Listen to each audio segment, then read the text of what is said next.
tronco naturalmente no está en posición de vida. La preservación en el caso de los organismos, por ello, suele variar muchísimo, no solo de estar en posición de vida o no, sino que una vez puede modificaciones morfológicas de los restos de los organismos. Aquí vemos, por ejemplo, restos de un ser humano que han sido obliterados de cierta manera su morfología más externa por un ambiente en el que el carbonato cálcico ha sobrecrecido sobre sus huesos. Las transformaciones en la preservación de los organismos son horizontales a todos los taxones. Es decir, un mismo taxón, un mismo grupo de organismos puede presentar varios modos de preservación diferentes o diferentes grupos de organismos pueden presentar los mismos tipos de preservación, porque esto depende no solo de los organismos, sino de los ambientes en los cuales ellos han sido enterrados y han sido conservados. En este caso, lo que estamos observando es un mosasauro que se encontró hace poco en Alberta, en Canadá, y las condiciones de este organismo permitieron que ciertas partes del tejido blando conservaran, si bien no la bioquímica como tal, la morfología. Se pueden ver partes de los tejidos y eso es raro dentro del registro. Son unas condiciones únicas realmente las que produjeron este fósil. Otro anquilosáurido, en este caso las condiciones de preservación del fósil no permitieron la preservación de tejidos blandos, pero sí se favoreció la preservación, la buena preservación de lo que son los restos duros, los restos óseos que están mineralizados. Lo que encontramos son fragmenticos de otros individuos de ese mismo taxón de anquilosáuridos, pero en este caso la preservación no ha favorecido ni los tejidos blandos ni que los tejidos duros estén juntos, no estén modificados, no estén fracturados, apenas hay fragmentos por ahí tirados en el sedimento y eso fue lo que encontraron los geólogos. Entonces lo que nosotros estamos viendo es que los organismos sufren de diferentes vías, de diferentes rutas de preservación fosilífera. Los ejemplos clásicos en las rutas de preservación fosilífera son los bivalvos. Un bivalvito en estado de vida está él ahí sobre su sustrato. Cuando muere, antes de ser enterrado, puede sufrir una serie de problemas que bien pueden destruir su concha mecánicamente, biológicamente, químicamente, o bien puede que sus conchas, porque son dos, es un bivalvo, se separen, una sea destruida y la otra quede enterrada. Una vez los restos del animalito están enterrados, comienza a ocurrir otra historia que está relacionada con la cuenca sedimentaria y está influenciada por la física y la química del lugar. Por ejemplo, la concha de nuestro animalito puede que sea disuelta después de que el sedimento la englobó y se le metió por dentro. Cuando se disuelve la concha, entonces quedan lo que se denominan moldes internos y moldes externos. Acá hay un molde interno, y eso es todo lo que queda del animalito. Eso es un estilo de preservación. También puede que la concha sea cambiada, que los materiales que la en origen sean cambiados por otros materiales, pero la morfología no se cambie. O puede ser incluso que el animal se conserve como tal, sufra una buena fosilización. Entonces, un mismo organismo puede sufrir diferentes rutas de preservación o de no preservación si las condiciones hacen que sus restos sean destruidos. De lo que estamos hablando, gente, es que existen unas leyes de enterramiento, que estas rutas de preservación están favorecidas por una serie de principios físicos, químicos y biológicos que regulan los principios o las leyes de enterramiento, porque lo que estamos viendo es que hay una armonía, hay una coherencia en la forma como los organismos pasan de la vida. Este señor es un investigador soviético, se llamaba Efremov y fue el que acuñó el término tafonomía. Tafos, que viene del griego enterramiento, y nomos, que viene de ley, enterramiento. Por supuesto, antes de él se había hablado mucho, él es el que define el término y conceptualiza en manera limitando la disciplina. Mi nombre es León Felipe Chaparro, yo soy geólogo de formación de la Universidad de Caldas, soy estudiante de una maestría de la Universidad Nacional, hago parte del semillero estudiantil en paleobiología Y mi objetivo es ofrecerles una charla no de introducción ni de principios de la tafonomía, sino apenas mostrarles esta disciplina que no es muy conocida ni en el ámbito geológico ni en el ámbito biológico y que es de suma importancia para todo lo que es el análisis y las líneas argumentales paleontológicas. La tafonomía está en la base misma filosófica de la paleontología y de la geología e incluso en la base histórica. Desde las primeras afirmaciones paleontológicas de Leonardo da Vinci, seguidas por Nicolás Steno, quienes planteaban que los organismos que se encontraban en las rocas europeas, ahí metidos, características que los familiarizaban con organismos de origen marino y que por lo tanto implicaban la existencia de un ambiente marino en estos terrenos continentales. A la base de esta línea argumental, de esta idea, fuertemente tafonómico, porque ellos relacionan con el ambiente a partir de su enterramiento. Para ellos, están enterrados en el ambiente en el que vivían o en un ambiente muy próximo, lo que chocaba con la concepción que se tenía en la época del diluvio universal y del Viejo Testamento, de que estos fósiles que se encontraban en las montañas o bien habían sido reubicados por las fuerzas sedimentológicas de estos 40 días de lluvias, o bien se habían trasteado, habían migrado en medio de la inundación. Este concepto es tafonómico y está a la base, como les decía, de la fundación de la paleontología y de la geología. La tafonomía se escribió mucho tiempo, pero no bajo ese nombre, particularmente desde la Primera a la Segunda Guerra Mundial, una escuela de geólogos alemanes que estudiaban el mar del norte de Alemania y de Dinamarca, el mar de Frisia, el mar de Weiden, que es una vasta llanura intermareal, lo que les permitía observar no solo características sedimentológicas, sino la interacción de los organismos con esta sedimentología, y eso les permitió establecer una cantidad exquisita de análisis, no solo de orden geológico, sino paleontológico, tafonómico e incluso ignológico, que la ignología es la ciencia que estudia los huecos, los agujeros que hacen los organismos dentro del sedimento.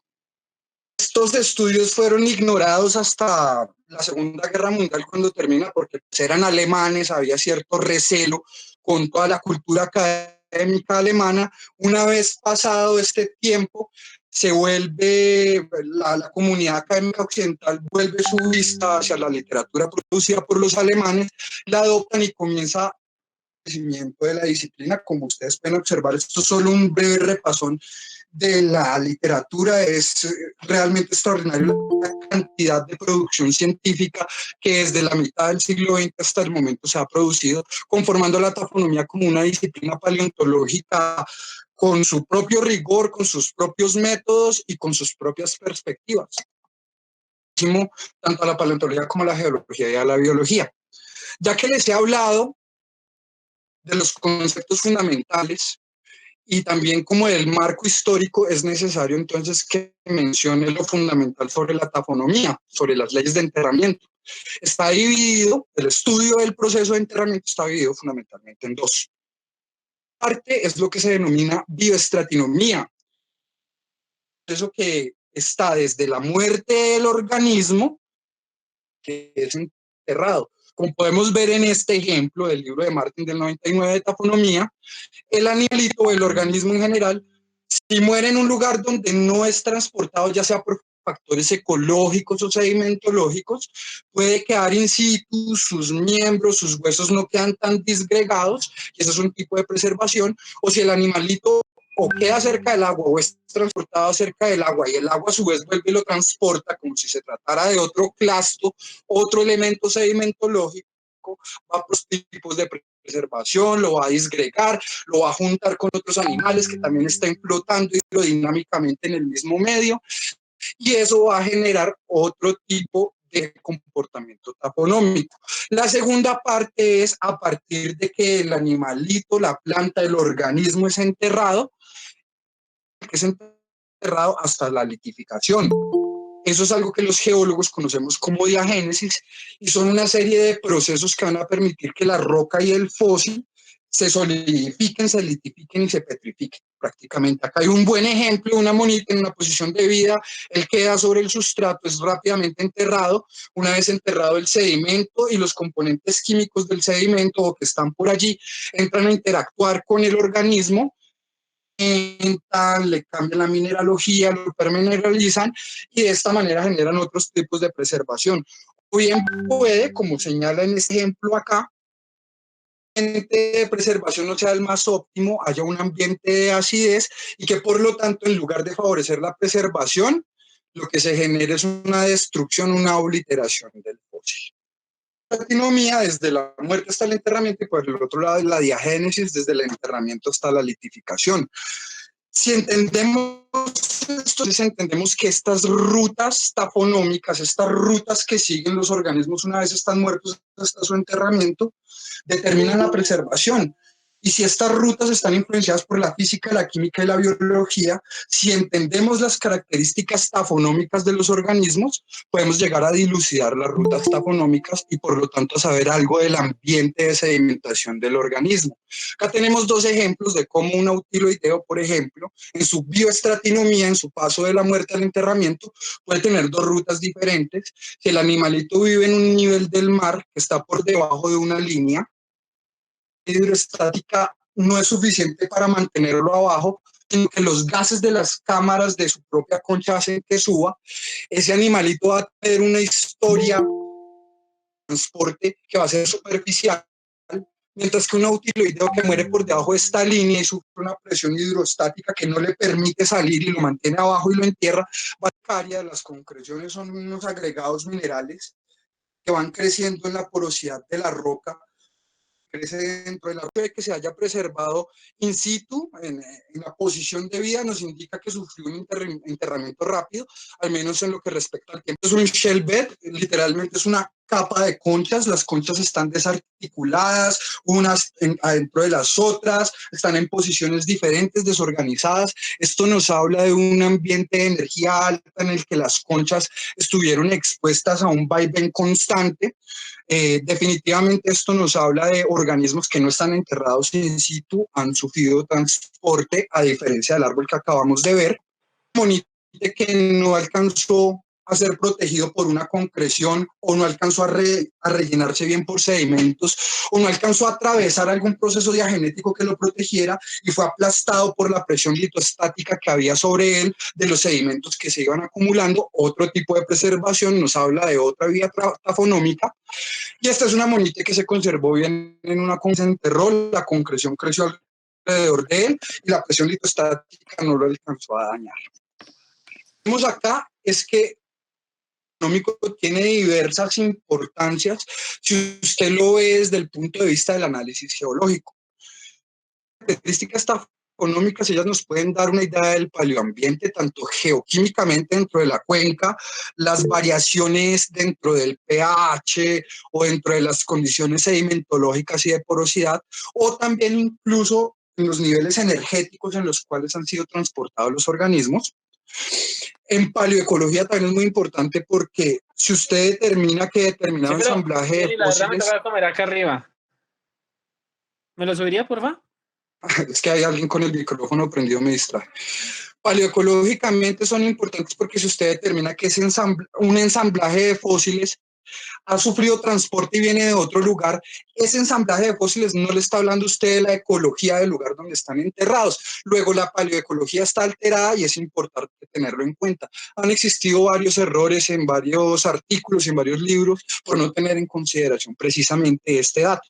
Y bioestratigráficamente también es muy importante porque si usted considera que las leyes de enterramiento son importantes para entender que incluso los fósiles de retrabajamiento, es decir, pueden ser arrancados de sus rocas originales y puestos en otros contextos litológicos con otras edades. Si usted entiende que eso puede ocurrir, fósiles, entendiendo eso, puede evitar errores a la hora de asignar edades en el sentido bioestratigráfico. De unos tiburones de principios del Paleoceno que cometieron el error de fecharlos debido a esto. No consideraron que los dientes habían sido retrabajados y la edad original que le habían asignado en los primeros artículos era muy bajita con respecto a la edad original porque no consideraron el retrabajamiento. Está en la base de la paleontología, del pensamiento paleontológico.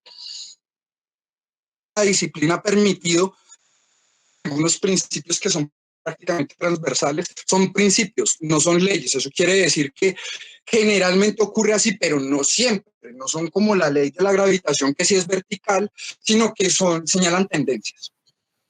La tendencia de la taxonomía es que los organismos con partes duras se preservan mejor, claro, están mineralizados en términos geoquímicos y bioquímicos, su preservación es mucho más fácil una vez son expuestos a la diagénesis.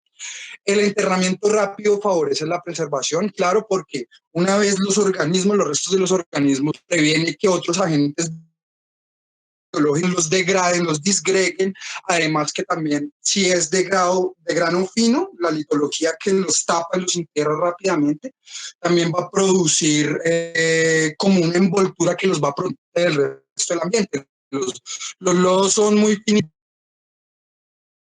de los protegen muy bien, además que hacen unos moldes muy bonitos. El paso de los ensamblajes a lo que uno conoce como los ensamblajes en muerte, el yacimiento, es un paso que tiene mucha pérdida de información. Cuando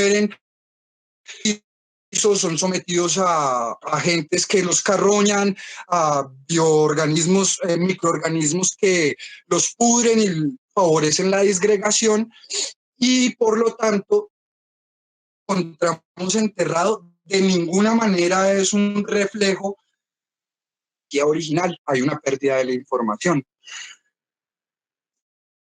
Estos tipos de yacimientos, hay unos yacimientos con fósiles autóctonos, fósiles que no han sufrido transporte, están pero no muy cerca del lugar donde vivieron, fósiles paralóctonos, que son fósiles que han sufrido de transporte dentro de su cuenca científica,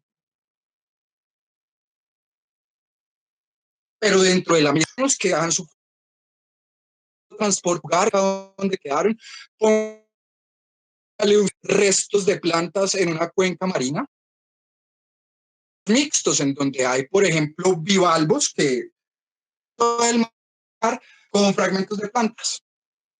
También hay mucha pérdida de información tafonómica, particularmente en lo que es la orilla del mar, debido a que la orilla del mar es muy activa ecológicamente, los organismos percolan muchísimo, obliteran los restos de los organismos que quedan allí, además que es una zona de mucha actividad geológica por las mareas y por las olas, es una zona de...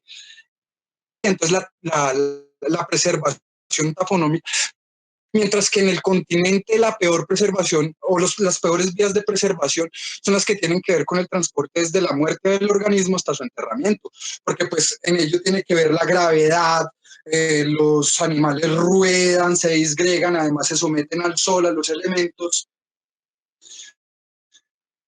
De que hay una pérdida de información, uno de los principios de la tafonomía es que si usted sabe ver, la información que se pierde es biológica, pero se gana mucha información sedimentológica, porque todas estas características tafonómicas nos hablan de todo el ambiente y de las condiciones físicas, químicas y biológicas que propiciaron el enterramiento. Alguien decía por ahí que la pérdida del paleontólogo es la ganancia del sedimentólogo. Y por último, uno de los principios de la tafonomía es que hay unas condiciones en las cuales se generan unos yacimientos fosilíferos particulares denominados Lagerstätten, que son unos yacimientos en los que o bien se conservan muchísimos fósiles, son Lagerstätten de conservación de diversos organismos o de los mismos organismos, o se conservan algunos pocos o muchos también, pero preservando, no se suelen preservar debido a los procesos tafonómicos, como por ejemplo partes del tejido blando. Estos son algunos de los principios, son los que se han dilucidado, hay mucha discusión de por medio, pero diga, estudiante de geología más o menos avanzado entendería que muchos de estos conceptos se manejan de forma subrepticia dentro de lo que son las líneas argumentales en sedimentología y paleontología. Como para finalizar, hecha esta introduccióncita pequeña, les pongo un estudio de caso en Japón, de amonites en una sección cretácica al norte de la isla de Hokkaido y al sur de Sakhalina, en Rusia. El autor es Tsuyoshi Maeda, uno de los duros de la tafonomía de amonites. Es el lugar, esta es la sección, se trata de una sección lodolítica con intercalaciones de calizas de rocas carbonatadas y con nódulos, con concreciones también. Identifica varios estilos de preservación dentro de los amonites. Uno es el medio amonite, concreción dentro de la cual el amonite preservado, la parte inferior, se disolvió. Es así, y son muy comunes en determinados estratos. La preservación son amonites. Las paredes internas de su concha se disolvieron por completo. Acá lo que vemos es un sedimento rellenando adentro de la concha, sí. Las paredes de la concha han colapsado, o sea, se han fracturado, e incluso las vueltas internas se han disuelto. Concreción, ¿no? Este es otro tipo de preservación. Ambos tipos de preservación lo que nos están diciendo es que los amonites, antes de ser protegidos por el estuche de la concreción, fueron sometidos a condiciones diagenéticas que los obliteraron, que alcanzaron a destruirlos. Entonces, la información que nos están ofreciendo estos dos modos de preservación de los amonites es que en estos momentos químicas de la cuenca sedimentaria no generaron un crecimiento de las concreciones rápido lo suficiente. Están estos otros tipos de preservación de amonites en otros tipos de concreciones que ya no son lenticulares ni elipsoidales, sino que son como en forma de hongo, ¿no? Más grandes acá arriba que acá abajo. Están súper bien preservados, tienen también fragmentos de vegetales e incluso litificadas algunas galerías de invertebrados que pasaron por allí. Todos están tan bien preservados, incluyendo los fragmentos vegetales y algunos bivalvos, que la única conclusión posible es que estas concreciones crecieron justo después del enterramiento de los animalitos, lo que los protegió de todos los procesos que siguieron a continuación. Y otro de los estilos de preservación que encontró Maeda, esto se llama el refugio, el amonite refugio. Los amonites grandes como refugio de amonites pequeños, obviamente no estamos hablando de amonites que llegaron y vivieron dentro de la concha de un amonite muerto como si fueran cangrejos ermitas. No, se trata de otras conchas más pequeñas, de otros amonites más pequeños que quedaron metidas dentro de la cámara de habitación de los amonites más grandes o a los alrededores ombligo justo por debajo. El amonite está acostado en la parte inferior, en este ombligo, que como trampas sedimentológicas. Este estilo de preservación lo que está diciendo es que en esos momentos habían unos ambientes, un tipo de energía. El autor estima que no es de muy alta energía porque también hubiera movido el amonite grande, pero que sí había algún tipo de energía dentro de la cuenca sedimentaria. Entonces, así, grosso modo, estos estilos de preservación nos indican algo de la preservación paleoambiental de sedimentológica.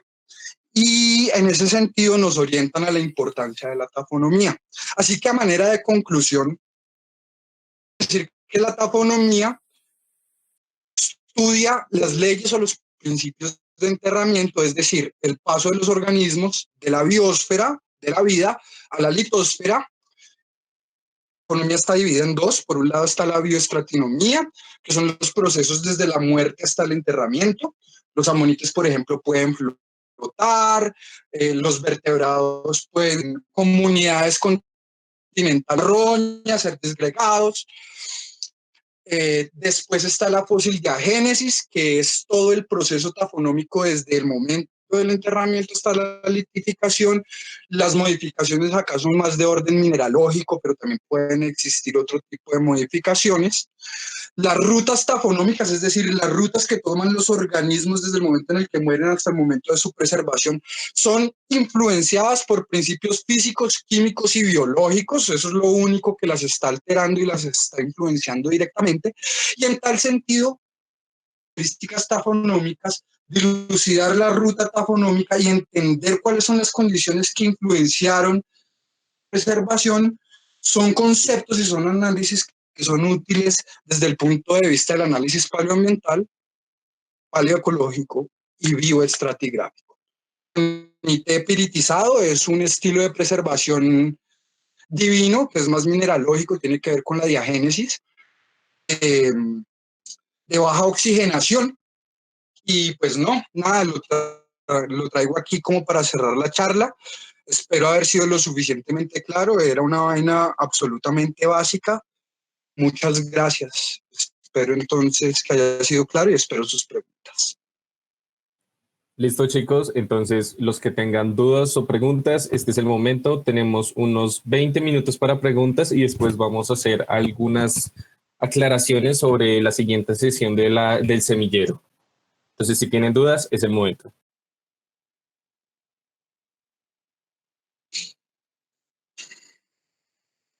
Hola, yo tengo una duda sobre el- la, la etapa de estratinomía. Digamos que ahí la definición aplica a organismos vivos, entonces dice el paso de la muerte, cuando el organismo muere, a cuando se entierra.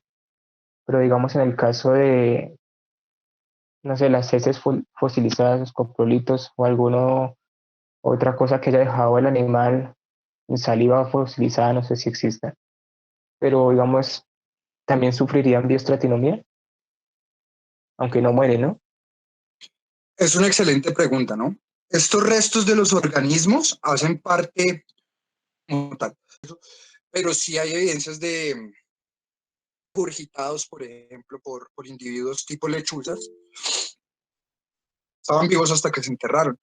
Sin embargo, sí podemos hablar de procesos taponómicos diagenéticos, porque, por ejemplo, en el caso de un coprolito, el coprolito es soltado y es enterrado, comienza su proceso taponómico. O sea, él no tiene una historia de vida que contar, pero desde que es enterrado hasta el momento en el que es litificado, porque los coprolitos también litifican, él tiene una historia taponómica que contar. Lo mismo ocurre con la ignología. Hay ignotafonomía y de hecho algunos especialistas consideran que la ignología, condiciones especiales de preservación, en realidad es una forma de tafonomía más sofisticada.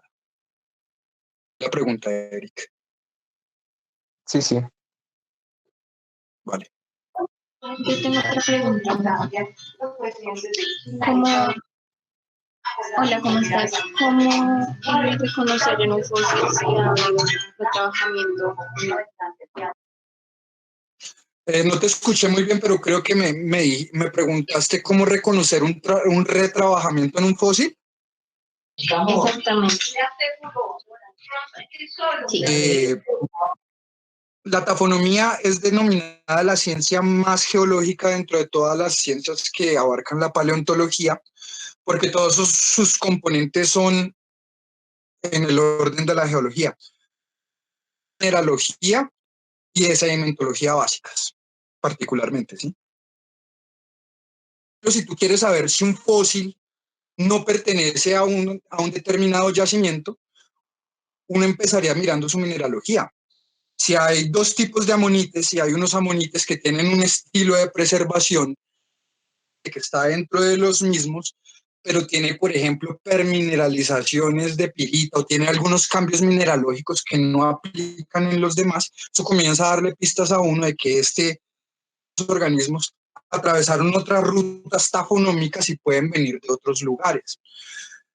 Y microfracturas, si sufrieron retrabajamiento, es seguro que sufrieron transporte, chocaron contra otros materiales. Estas microfracturas son muy diferentes de las que pudieron haber sufrido durante su bioestratinomía original, cuando no eran clastos sedimentológicos. Se rellenan de otras formas estas fracturas, por ejemplo, y tienen otros patrones. Y por último, porque hay disonancia ecológica.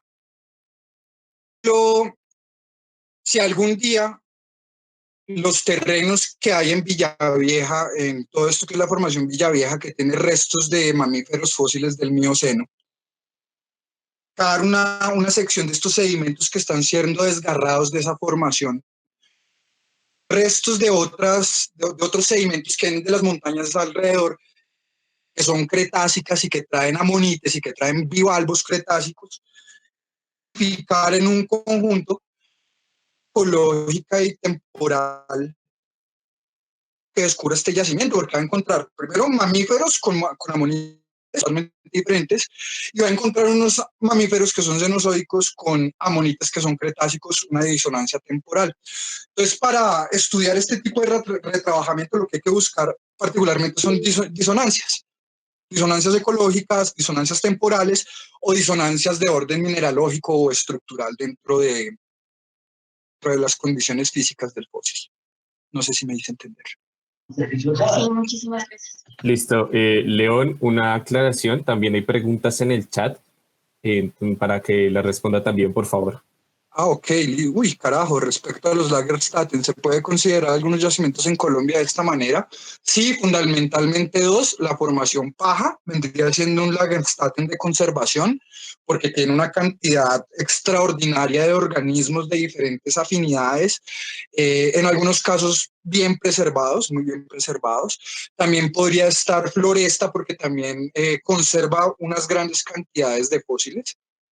Si lo conocen, los geólogos de pronto están un poco más familiarizados. Para los que no son geólogos y no están familiarizados, es una formación de invertebrados con algunos restos de vertebrados del Devónico marino en Boyacá, en Floresta. Yo creo que serían esos dos. Paguen un anquilosaurio, paguen... Hola, buenas tardes. ¿Se puede hacer preguntas? Claro, por favor. Bueno, yo tengo una inquietud. Buenas tardes. Respecto a la conservación de los tejidos, digamos, por definición, los tejidos son asociaciones de células que tienen una función especializada. ¿Cuáles son las condiciones para que se preserven tejidos y qué tipos de tejidos se preservan? Me dañaste porque no es un área que yo maneje, que no se preservan las condiciones químicas de los tejidos. Es decir, tú no vas a encontrar las moléculas originales, sino que vas a encontrar una morfología.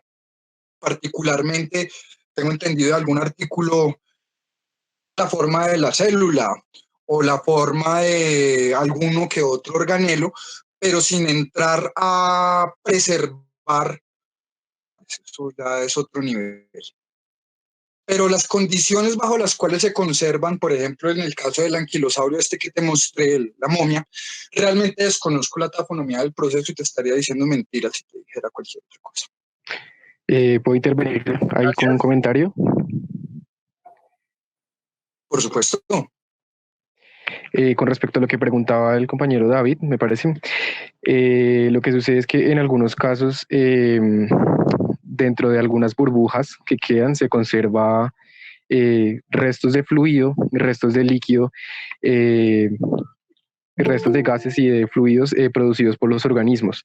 Y dentro de ellos se ha logrado reconocer de pronto estructuras de lípidos y proteínas que, si se comparan con los actuales, pues pueden dar cierta información de lo que ocurría en el pasado. Entonces, más que todo, generalmente ese tipo de conservaciones como tan excepcionales es en burbujas de fluido o de gas. Muchas gracias, Kevin, por tu contribución. Si me permiten una aclaración también. Por favor.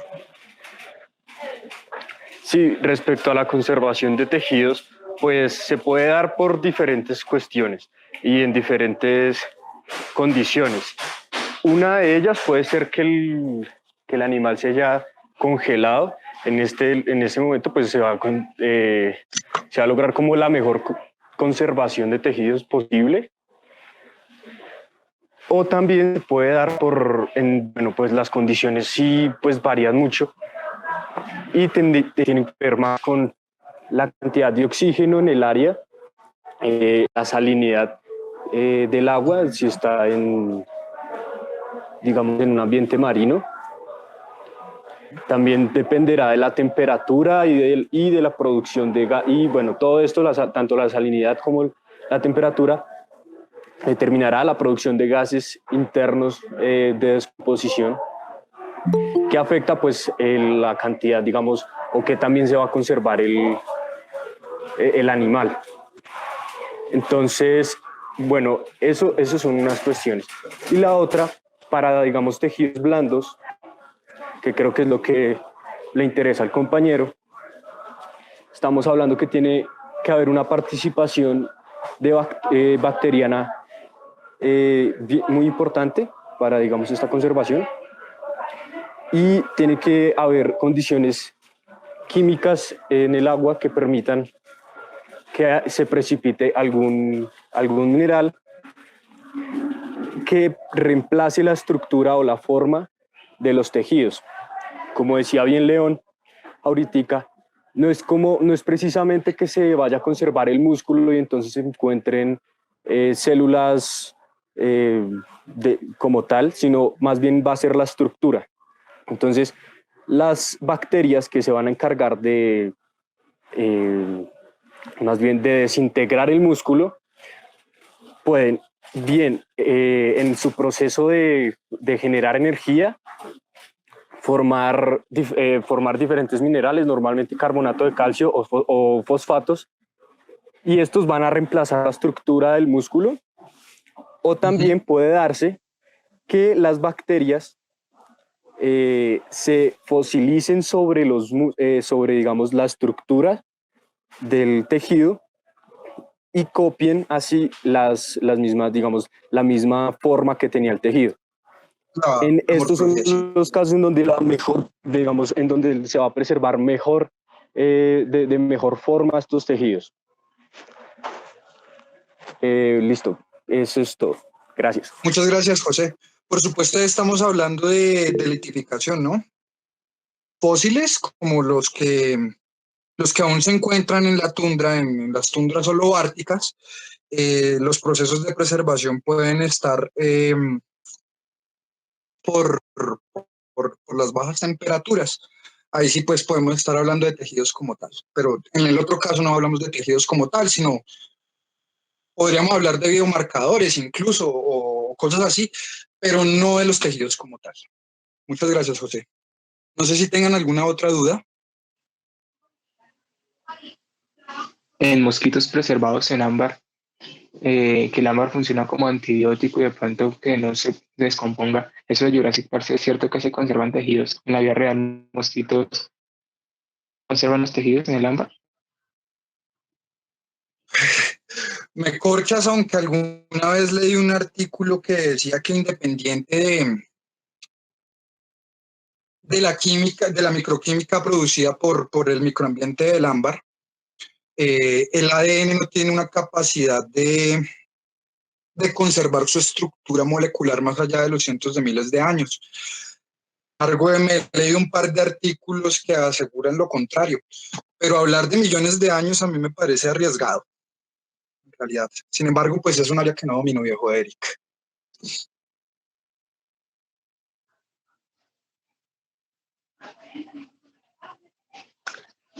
¿Alguna otra pregunta en el chat?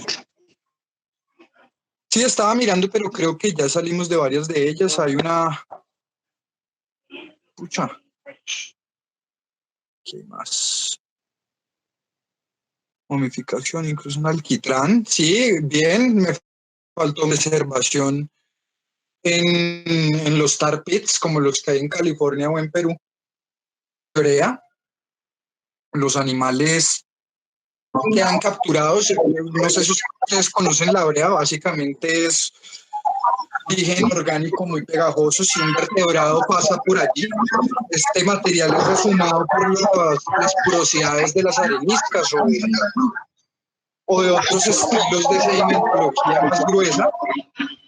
Funcionan como trampas y si un herbívoro queda atrapado ahí, eso va a ser una trampa para los carnívoros porque van a querer llegar allá. Por ejemplo, en los tar pits de la brea en California, pero hay miles de esqueletos completos de canis dirus, del lobo terrible, que es una condición de preservación también excepcional. Ese sería otro tipo de preservación, ya que me hicieron la pregunta acá. ¿Cuál es el reto con la bioestratinomía en Colombia? ¿Los ambientes para la fosilización están siendo afectados por la acción antrópica? Bastante compleja.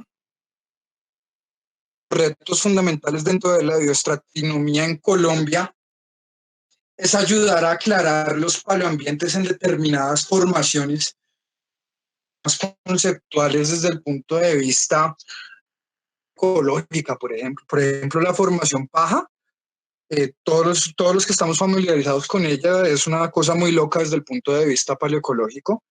porque pues tiene restos de ictiosaurios oftalmosaurios, que son ictiosaurios que cazaban supuestamente debido a sus condiciones morfológicas en aguas profundas, pero también tenemos restos de dinosaurios, pero también tenemos amonites, pero también tenemos restos de plantas, y incluso hay reportes de algunos de mis profesores de la Universidad de Caldas de huellas de dinosaurio en la formación paja, particularmente en estas secciones que son bien positivas. Entonces yo considero que uno de los principales aportes que puede hacer la tafonomía en la construcción de la paleontología y la geología del país es ayudar a aclarar el ambiente en la formación paja a través de la caracterización de las vías tafonómicas que sufrieron los diferentes fósiles que se preservaron y se fosilizaron allí.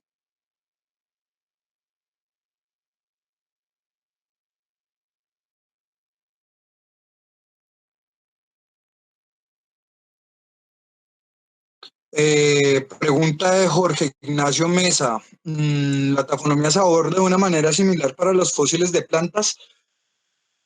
Especialmente se estudian los mismos procesos, pero como yo advertí, la tafonomía depende también mucho de la fisiología propia de cada organismo. Entonces la tafonomía de las plantas es diferente a la tafonomía de los vertebrados, que tiene condiciones diferentes a la tafonomía de los invertebrados, pero pues todos siguen más o menos la misma línea de argumento de conocimiento.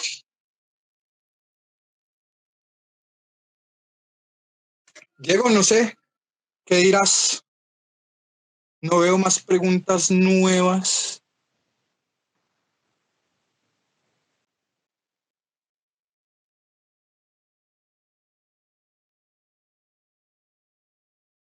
Acá hay una pregunta sobre el documento que trata el tema de las conchas que se han disuelto en la mitad y en la otra mitad. Si persiste dentro de la concreción, ¿se explica la razón? La posición de la concha y la mayor cercanía de la parte disuelta respecto a la superficie. Sí, es eso.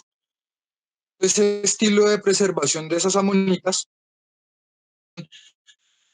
el que alcanzó a proteger la mitad de la concha, la otra mitad quedó expuesta a los factores ya genéticos, tafonómicos, y entonces la otra parte de la monita no se conservó, solo se conservó la mitad. De ahí que Maeda diga que esto es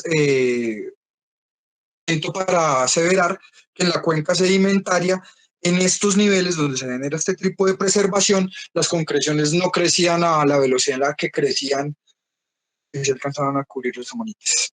Eso tiene sus implicaciones desde el punto de vista de sedimentaria y puede tener aplicaciones para otras vainas, gracias a esta sedimentología.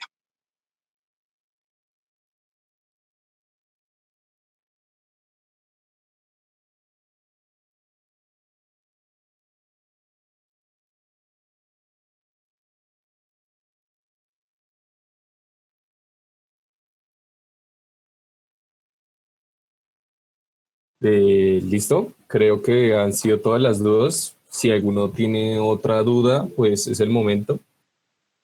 De todas formas, muchísimas gracias, León, por esta sesión.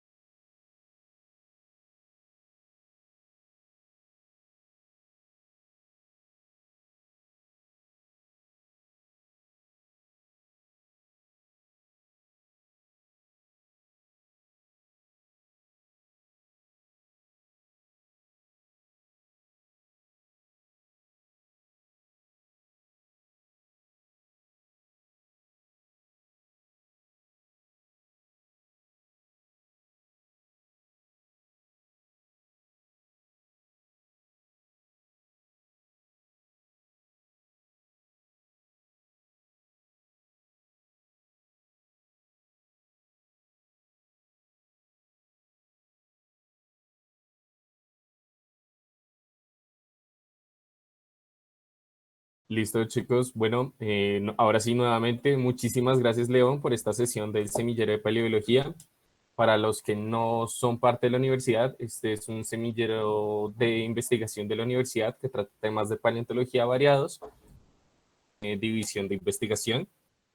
Bienvenidos, muchas gracias por participar, muchas gracias por sus preguntas.